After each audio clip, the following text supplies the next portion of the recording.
Hey gamers, Maniac here with GameAccess.net, talking about more tales from IT. I want to thank everybody who's put likes and comments and done retweets for my last Tales from IT video, but we're going to be talking about a new client that I had. And this client that I had some kind of weird fetish for buying very, very old refurbished computers. I don't know why. It's not like he was using them for legacy purposes. He was using them as regular PCs for regular day-to-day purposes through his office. But he never bought new PCs. He always bought computers that were at least 7 or 8 years old for some reason. Maybe it was because they were cheaper, but when you think about it, if the computer is that old, it's only going to last a couple of months to a year before it fails on you. So I don't recommend doing this, but this was a client that ended up doing it regardless. So he calls me up and says, look, I just bought this computer you told me not to buy, and it takes me at least 2 or 3 minutes to boot QuickBooks on it. And I said, okay, what's the specs on the computer that it's running? And he says, oh, it's running an Intel Core 2 Duo processor. And I know that they haven't used those processors in quite a while. I mean, we've been using the i3s, the i5s, and the i7s for quite a while now, so I knew that computer had to be easily 7 or 8 years old. Which also told me that it's very unlikely that I'd be able to find replacement or upgradable parts for it. So immediately I knew his options were pretty limited on how to make that thing any faster. So I cracked open the computer. I confirmed that it was indeed slow, but the computer wasn't broken. It was functioning as well as it possibly could for its system specs. And I had to tell him that. I said, look, this is the computer that you bought. It's going to take this long to do it. There's only so much that I can do with it. He's like, well, is there anything in there that we can change out or replace? And I said, well, we can't replace the RAM. The RAM is new. In fact, this is the absolute most RAM that this board can handle. The only thing, and I told him this is a long shot, I said the only thing that might give you more of a performance boost is it's using a large but a slow mechanical hard drive. What do you say we change that thing out with a much, much faster top-of-the-line SSD drive? And that interested him because I had recently upgraded another client's hard drive to an SSD, and I had gotten a bit of a performance boost on it, actually, for very little work. And so we looked at the specs of SSD drives, and apparently at the time I was looking through a catalog, Samsung was having some deals on an SSD drive that was very, very fast. In fact, it was getting nothing but ratings of how fast it was. The problem with it was that it was only using about 500, it was only about a storage capacity of 500 gigabytes, and the current mechanical drive that he had on there was about 750 gigabytes of space. That having been said, I think at most he was using about 22 to 23 gigs of storage on that drive, and most of it was for the Windows operating system and for QuickBooks. It was a new computer, it wasn't using up that much space, and I was fairly certain that he could eat the 250 gigabytes less storage. And he did accept that. He says, well, if I'm going to spend less for it, I'm probably not going to need that extra 250 gigabytes. I'm just going to be making documents with that thing, which is true. And so he was fine with it, given the fact that he exchanges it for a drive that is much, much faster. Now, we placed an order for the drive. Again, we bought it simply because of how fast it was. But here's the thing. I had, at the time, never done a data transfer or a data copy, at least not through Windows, or heck, even Mac, that went from a larger drive to a smaller one. Under normal circumstances, I would either do a data copy or transfer on a drive that was just as big, if not bigger, than the old one. And I didn't really have the time to do a point-by-point total system transfer. I figured it would be much easier just to do a disk image and to transfer and to basically copy that onto a new drive. That's usually what I usually do. The Windows operating system, especially since Windows 7, has a very good backup utility that will do a full disk image that can be read by the Windows 10 installation disk, the Windows 7 installation disk. And usually that's what I'll do if I need to do a complete hard drive replacement. I'll just do a disk image of the current drive, pull the current drive, replace it with a new drive, and then run the Windows 10, and then just re-image the disk, and then boom, we'll have a working system. It's not the fastest process, but it is easy. It's quick enough. So, but again, I had never done that on a drive, transfer a larger drive, like a 750 gigabyte drive to a 5. I've never done that. And I was looking through all the Windows documentation I could get my hands on, and even Windows was like, maybe, maybe not. If you're going to do a disk image to a smaller drive, it might work, it might not. We really don't know. And that was the best I could find, even in all the research that I did. So, 2 days later, the drive comes in the mail. It arrives, we crack it open. It does fit the bay. It was a 2.5 inch, it's just a regular 2.5 inch drive, so it did fit into the laptop drive bay, no problem. I was a little worried about that, but that drive was okay.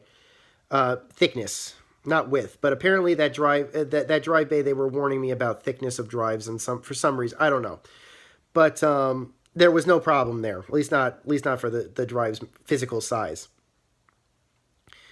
So I spent an hour and a half basically doing a full disk image onto a backup drive, which he had tons. He had tons of spare USB 3 backup drives, so that wasn't difficult. I did a full disk image using the Windows backup tools.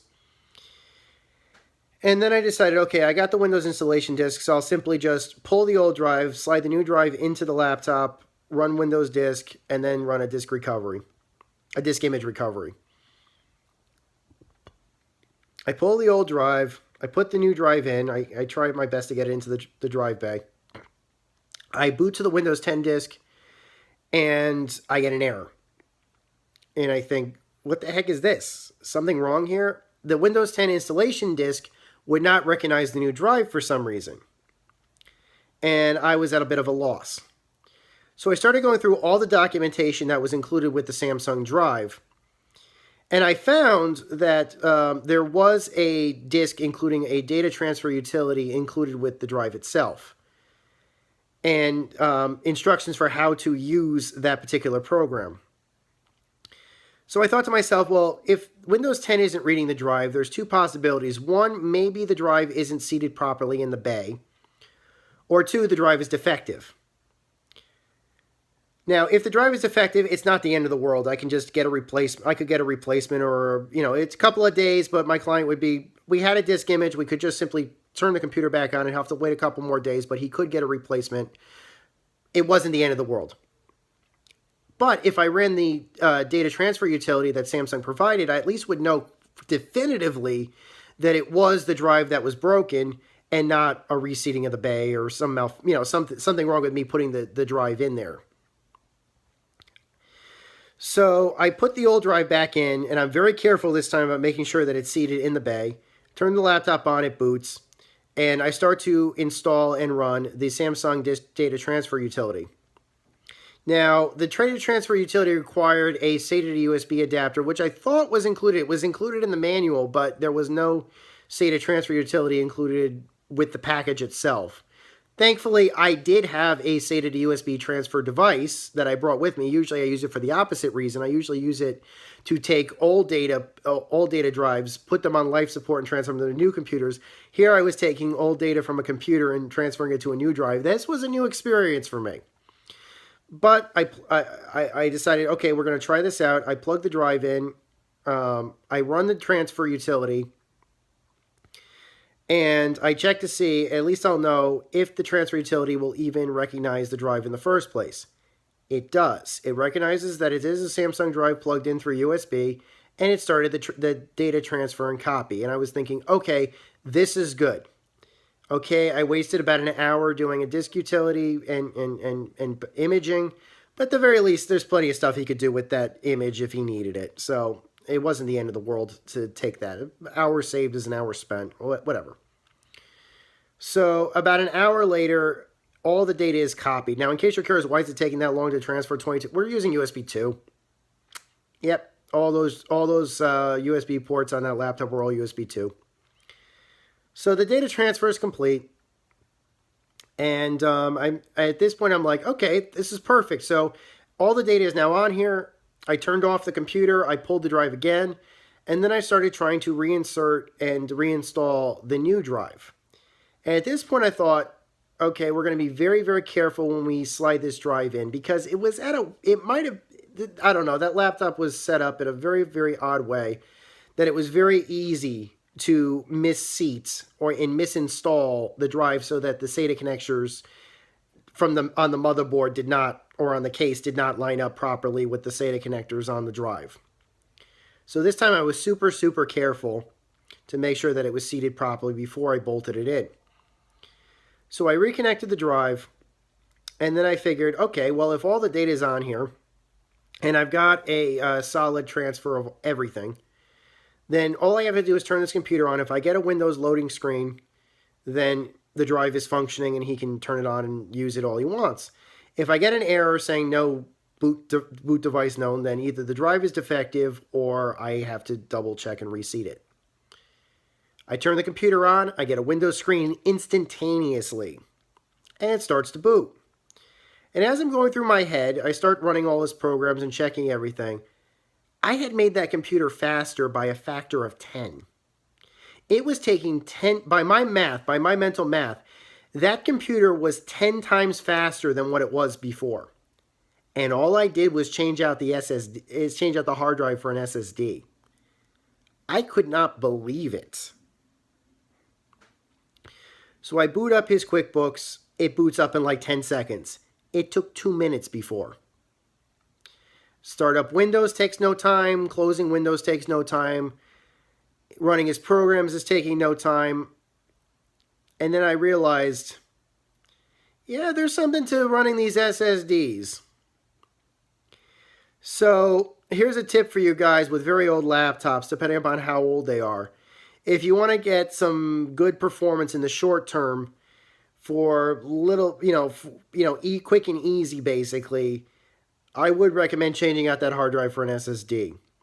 That having been said, SSDs don't last as long as mechanical drives do. I've seen mechanical drives fail anywhere from 4 to 5, maybe 6 or 7 years at most.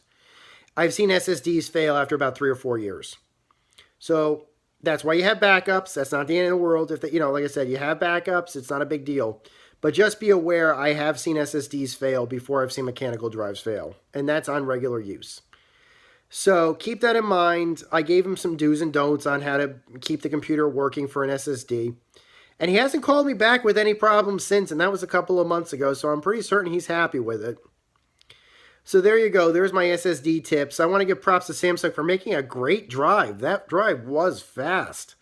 It cost him about $100, and it was only a 500 gig drive, but damn, that drive, I've seen other SSDs at higher capacity made by Crucial and OCZ, and they didn't come off as fast as that Samsung drive did, so props there. Anyways, I hope you guys enjoyed the video. Until next time, guys, my name is Maniac with GameAccess.net. Just doing another tale from IT. Take care. Over and out.